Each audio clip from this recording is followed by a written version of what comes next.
اللهم صل على محمد وآل محمد. اللهم صل على محمد وآل محمد.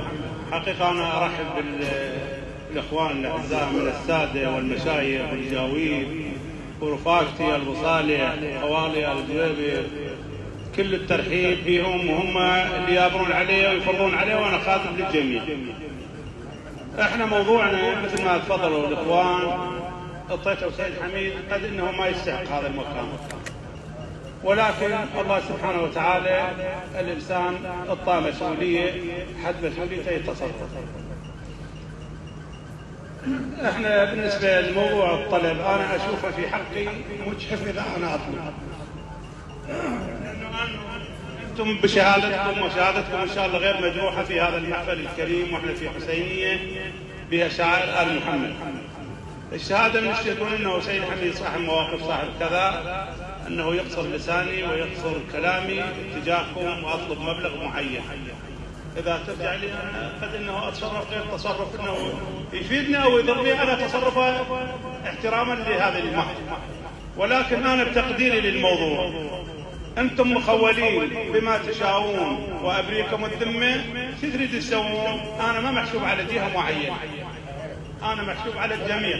أنا اليوم سيد أنتمي إلى بني هاشم، ولكن أنا مسكني وموطني وقانوني الاجتماعي مع عشائر البصالح مو هالشكل، ولكن القضايا الأخرى النقاط المشتركة هي تكون للجميع، ليس لأبو محمد أو رفاقته أو قوارنا البصالح بالإجماع.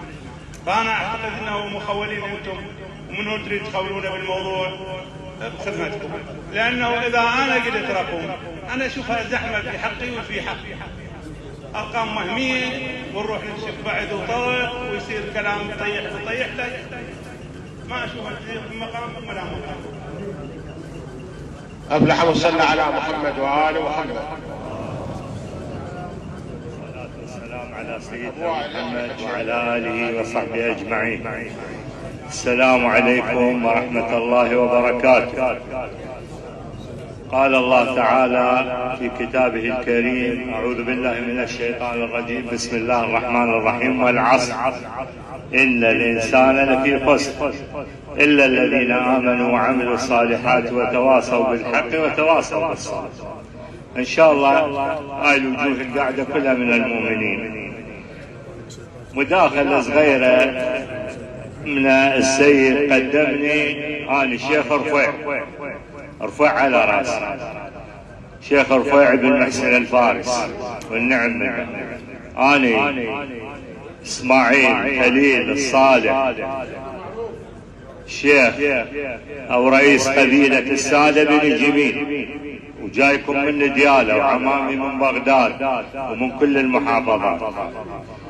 وبالبداية وقبل هذا الحكي كله، احنا ولو هي الكلام متأخر صار، لكن بالبداية المفروض نقدم التعازي الحارة للسيد والعمامنا السادة الوشة والجميع الحضور أهل الآن، ونشكرهم الشكر الجزيل والامتنان على قبولهم صدرهم الرحب وباستقبالهم وتحياتهم، حياهم الله. وبالنسبة للشيخ حميد مو مجاملة السيد حميد بن عبد، مو مجاملة ولا محسنة وجوه، والله صيته وصل لدياله وجزليره بالطيب والكرم، وكل عمامنا وقرايبنا وعشايرنا يعني وصلهم هذا الطيب والكرم. وما نريد نطيل عليكم، من جايين احنا وعابرين 4 محافظات 5، ما جايين نفرض عليكم. انتم عندكم الناصرية اصل عشائر العرب، وعندكم سناين وعندكم اعراف، وان شاء الله مثل ما قالوا قبلنا الاخوة انه القماش بديكم والفصال يمكم واحنا نلبس، وحاضرين على كل شيء تؤمرون. والسلام عليكم ورحمة الله.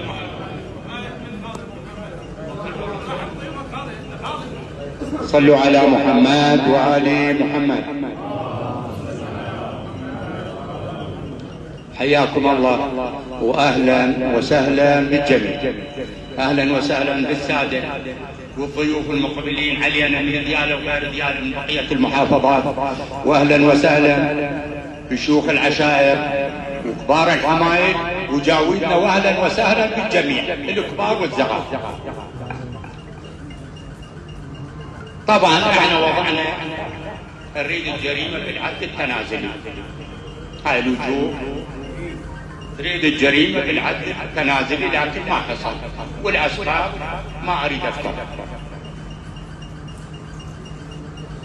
سيد حميد ما أريد أنا تعرفونه كل شيء، رجل مسلم 24 ساعة يركض بالجنوب وغير الجنوب، وهذا المصلح المفروض تصير له ميزة وميزته أولا عند رب العالمين، هو الهدف رب العالمين، وإحنا هم المفروض الناس اللي تصلح لازم لهم احترامهم، لهم تقديرهم، حكايتهم تمشي، كلمتهم تمشي. من صارت الحادثة ما نستغرب، نستغرب لأن هذا دم ونستنكر هاي الدماء البرية اللي تروح بالبلاش. شباب جيران يقعدون وياكلون ويشربون ويضحكون ويتكاتلون. وآل محمد، صل على محمد وآل محمد. حقيقة أنا أرحب بالإخوان الأعزاء من السادة والمشايخ والجاويد ورفاقتي البصالح خوالي الجويبر، كل الترحيب بهم، وهم اللي يابرون عليه ويفرضون عليه، وأنا خادم للجميع. احنا موضوعنا مثل ما تفضلوا الإخوان الطيتة وسيد حميد، قد انه ما يستحق هذا المكان، ولكن الله سبحانه وتعالى الانسان اعطاه مسؤوليه، حد مسؤوليته يتصرف. احنا بالنسبه لموضوع الطلب انا اشوفه في حقي مجحف اذا انا اطلب، لانه انتم بشهادتكم وشهادتكم ان شاء الله غير مجروحه في هذا المحفل الكريم، واحنا في حسينيه بها شعائر ال محمد. الشهاده من يقول انه سيد حميد صاحب مواقف، صاحب كذا، انه يقصر لساني ويقصر كلامي اتجاهكم واطلب مبلغ معين. اذا ترجع لي انا قد انه اتصرف غير تصرف انه يفيدني او يضرني، انا تصرفه احتراما لهذا المحفل، ولكن انا بتقديري للموضوع انتم مخولين بما تشاءون وابريكم الذمه، شو تريد تسوون؟ انا ما محسوب على جهه معينه، انا محسوب على الجميع. انا اليوم سيد انتمي الى بني هاشم، ولكن انا مسكني وموطني وقانوني الاجتماعي مع عشائر ارض صالح وهالشكل، ولكن القضايا الاخرى النقاط المشتركه هي تكون للجميع، ليس لابو محمد او رفاقته او اخواننا المصالح بالاجماع. فانا اعتقد انه مخولين انتم، ومن تريد تخولونا بالموضوع بخدمتكم، لانه اذا انا قلت رقم انا اشوفها زحمه في حقي وفي حقي، ارقام وهميه، ونروح نكشف بعد وطرق ويصير كلام طيح ما اشوفها تزيد بمقام ولا مقام. أفلح وصلى على محمد وآل محمد. فصارت كالآتي محسوب، وسيد حميد يم الشغلة لأن هو ولد دم، فصلنا 150 مليون، هذا واحد. اليلوى خارج المدينة سنتين، لأن تدري أكو شباب وأكو بس الناحية هذول اثنين. الجانب الثالث يتنازل عن حقه الشرعي بالدولة، عن حقه البيت. لا البيت بس عن ابو عباس يختار البيت او اللي يعرفهم هو السيد فقط. الشارع خارج الفضلي،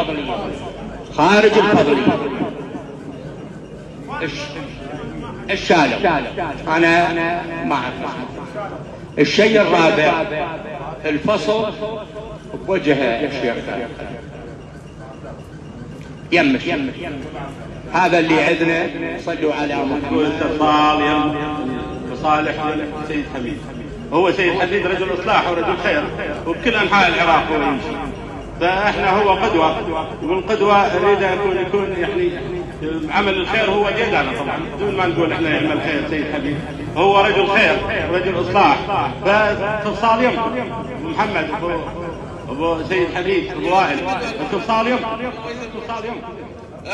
احنا دعونا على ميسر الطرف الثاني جماعه الساده جميعا، وقالوا انتم وصلكم خالد، وقالوا تفضلوا ويانا، قلنا لا بالله. ابن اختنا سيد حبيب والولد ابن اختنا كذلك السيد المكتوب، فما نقدر نحضر، احنا نحضر لنا بس احنا بخدمتكم. فذكر جمله السيد قال اعرافكم وتراجمكم يا شيخ ابو ليث رفاقتنا وسادتنا، لا اعرافنا هاي خرجت عن اعرافنا تراجم، هاي نزلت بهوايه الله شاهد.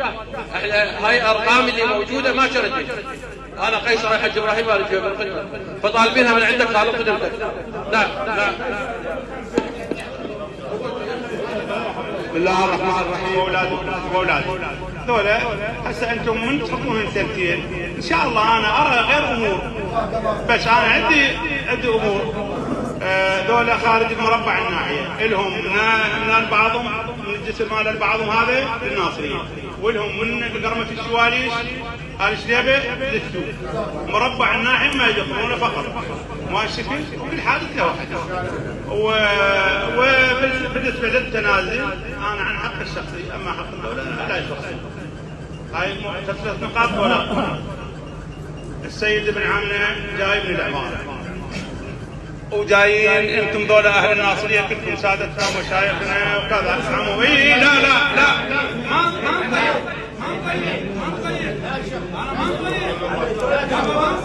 ما سولف الرايح خليه يسولف، الزلمه يسولف.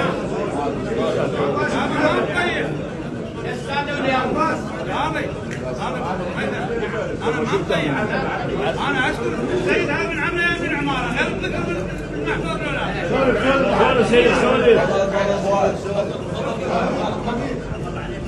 احنا عندنا 150 ال150 مولاي 30 15 الساده جميعا ببابهم ابن عمه على راسه، و15 للجاويين. بدون انا قلت من اساسا والله مستحي مطمن، لان 30 يمتحن من اليوم. واذا تداخلت الامور صارت امور تصير في شيء وانا يصير علي احراج وطيح الفضل فيه. انا قلت ساده اذا صارت غير امور تفشل. فان شاء الله نكون خدمتكم كل الوقت لها شويه.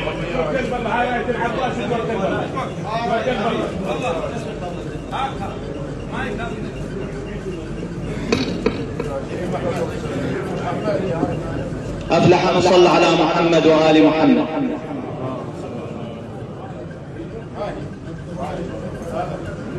سابقا رحمه الله والديكم. الآن وصلنا إلى مسك الختام. قد يكون واحد يستغرب ليش الطلب بس هذا الرقم. أولا اختصارا للوقت وعناء السفر وتوفير مطالب إخواننا السادة والمشايخ وبكرم سيد حميد. قد يكون يطلب أرقام وهمية ونظل نستمر بها ونسترسل بالطياح ويصير تعب على السادة والمشايخ. نريد نصير جزء من الحل بهذه القضية مو جزء من المشكلة. يشهد الله ورسوله. وإلا قد يكون واحد يقول ليش ما طلبوا 500، ليش ما طلبوا 400 حتى يسترسلون ويكرمون. هذا القصد والغاية. من طلع حج صباح وسادته وياويده وياه يريد يوفرون وقت للجالس وللمتلقي اللي جاي من سفر.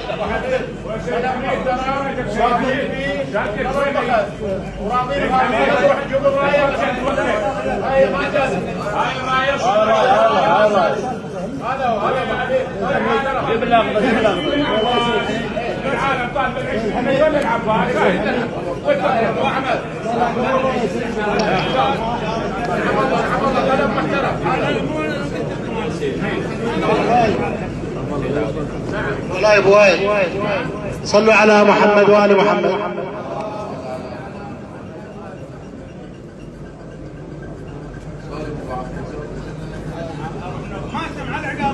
وائل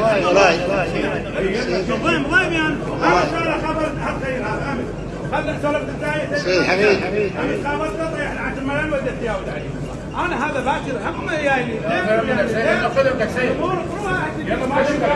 سيد حميد ولاي بس خلي اسولف لك شوي.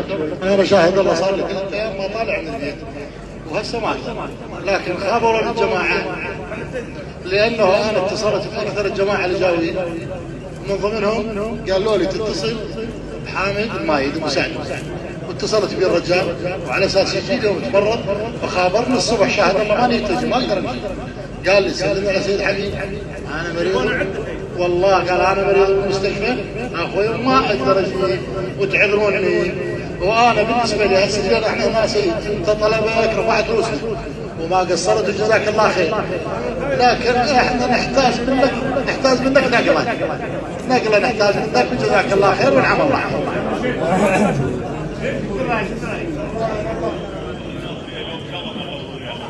لكن هاي سابقة حقيقة مع احترامنا أول مرة أنه تكون قضية ساحة المشي ما صايرة قبل ولا قرر مشي بفصل. ظلت صاحب الدم أو العشيرة أو المسؤول القرار يمه يريد يعفو يريد ياخذ هو الآن القرار يمه.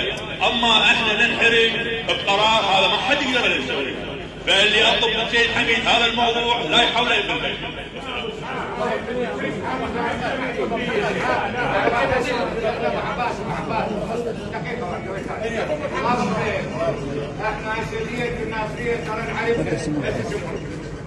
احنا دية الناصرية نعرف بس احنا ادبيات واخلاقنا واحترامنا لا سيد حميد ولا شيخ صباح ما مثل ما عندنا الرقم نعرفه ما في شيء لكن خلي شوي وياه شيخ صباح. انا اذا اسمح لي ابو علي انا اذا اسمح لي ابو اسحاق اذا تسمح لي سيد حميد من رخصتك سيد حميد اعطانا نقطتين من رخصتك سيد عبادي سيد حميد اعطانا نقطتين قال اما تقررون انتم وتقررون انتم تطلبون مو صحيح واما تخولون واحد هو اللي يطلب فاحنا من رخصتكم انا رايها احنا خولنا ابو محمد حج صباح هو اللي يطلب.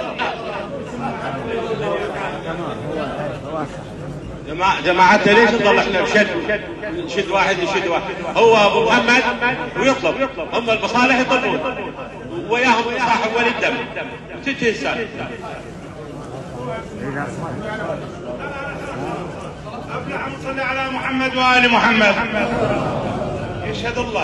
يشهد الله قدر ما انه ما اريد خادم نفسي قبل ان لا خادم لان انا اعرف نفسي كل انسان يعرف حجم نفسه ما اريد انا اطيح لي وفلان وتصير زحمه وكذا احنا نطلع وخولته صباح اللي يجي بصباح هو ماشي كيف مكفوضه ضل سيد حميد اللي يكرم خاص به هذا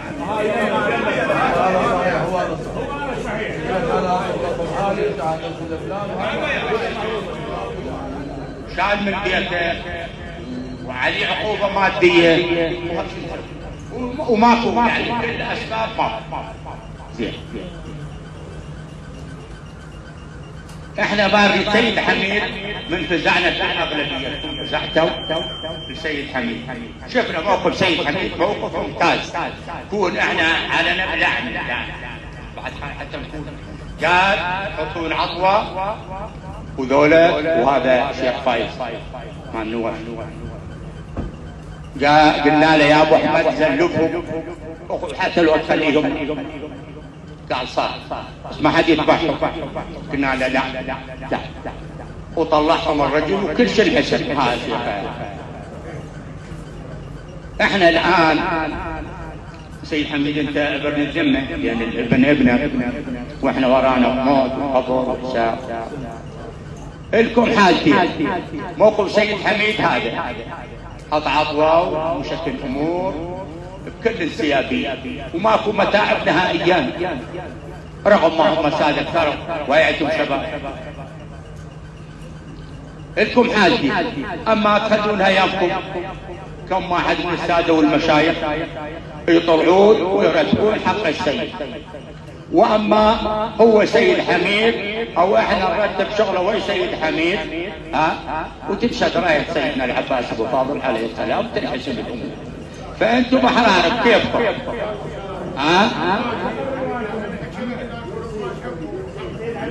بارك الله فيكم، اشكر وعوف الحديث. محمد وآل محمد. واهلا وسهلا بالجميع وبالياويد ساده وشيوخ وياويد كلهم اهلا وسهلا بهم.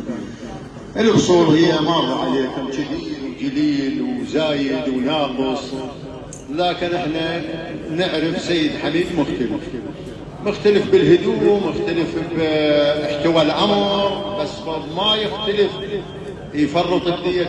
هذا ده بس مختلف بامور ثانيه، مختلف قدر يسيطر على العالم، يقدر يسيطر على الساده، يقدر يسيطر على المجتمع. هذا مشكور عليه، احنا نشكره وانتم تشكرونه، وانتم شكرتوه قبل ما احنا نشكره.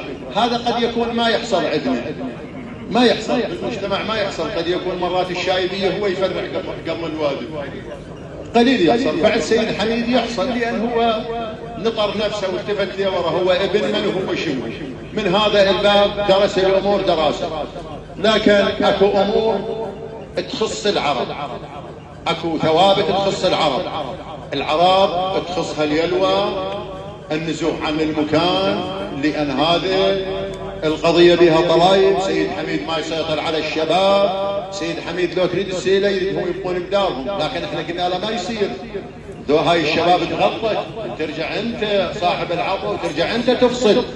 هذا جانب تخلونه بحساباتكم على البيت نفسه. احنا اليوم الادانه على المدانين نفسهم، مو على العشيره واحد بدياله وما يدري، واحد ببغداد وما يدري، واحد وين ما كان ما يدري، لكن يجي يصلح هنا الامور. النوب تتغير من المدان الى العشيره اذا قامت بواجبها، اذا تبقى مو مدانه، واذا تكرمون من التقصير قصرت بواجبها تبقى هي المدانه كلها، تتبع البيت المدان. يصير من باب التسديد تقصير، من باب الولد يخلونه يحترم نشوف القضيه بدايه تهور واستهتار، لكن ناخذها هذا وضحها. هذا من تين منه انت تستهتر الدم شيء شنو يعني؟ شنو الداعي؟ هذا جانب دينه، كل ساده ومجتمع يدينه. لكن سيد حميد دعنا من شيخ ابو صالح والرميض القاعدين والساده السيد يوسف بصوره عامه. سيد حميد اكثر شيء انفراط ويانا بهاي قضايا الناصريه، قاعد يشاهد ويشوف انذن، صحيح ولا احنا ذولا قاعدين نساوم بدم السيد، لا والله. سيد حميد اولا كل سيد هو يكون على راسنا، كل سيد ابن رسول الله، الى حرمه ولا احترام ولا تقدير، هذا من تين منه. وسيد حميد شخصيا بدون رياء الى منزله خاصه عندنا. شلون؟ لانه 24 ساعه هو قول ذاك مجهد نفسه. لكن يا سيدنا يا سادتنا يا الحضور اجمعين، هذه مساله صارت مثل ما عنا عباس ال عمر قبل سيد عبادي. هاي القضيه يمكن تفصلون الساده والياويد الحضور يكونون ممنونين. وشكرا.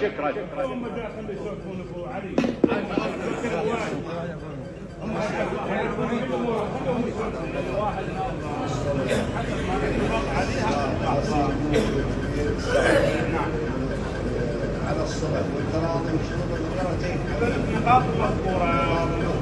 صلوا على محمد وآل محمد. اللهم صل على محمد. إلى شرف النبي والأئمة الطاهرين، وإلى روح سيد مولانا الفضل العباس من أمير المؤمنين وأمواتكم جميعا، وإلى روح المرحوم السيد حميد رحم الله من يقرأ الفاتحة مع الصلاة على محمد وآل محمد.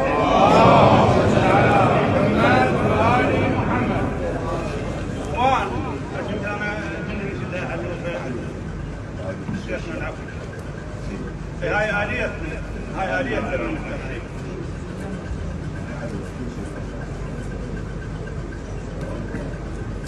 صلوا على محمد وآل محمد. اللهم صل على محمد وآل محمد.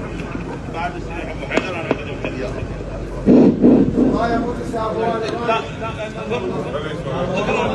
يا أبو والله أنت الدربي. أفلح من صلى على محمد وآل محمد. اللهم صل صل على محمد وآل محمد. سيد عباد اخوي 5 ملايين لسيدنا العباس عليه السلام، و5 ملايين لمشاهدون، و5 ملايين للشيخ كرام الإنسان اللي له فدر. السلام عليكم.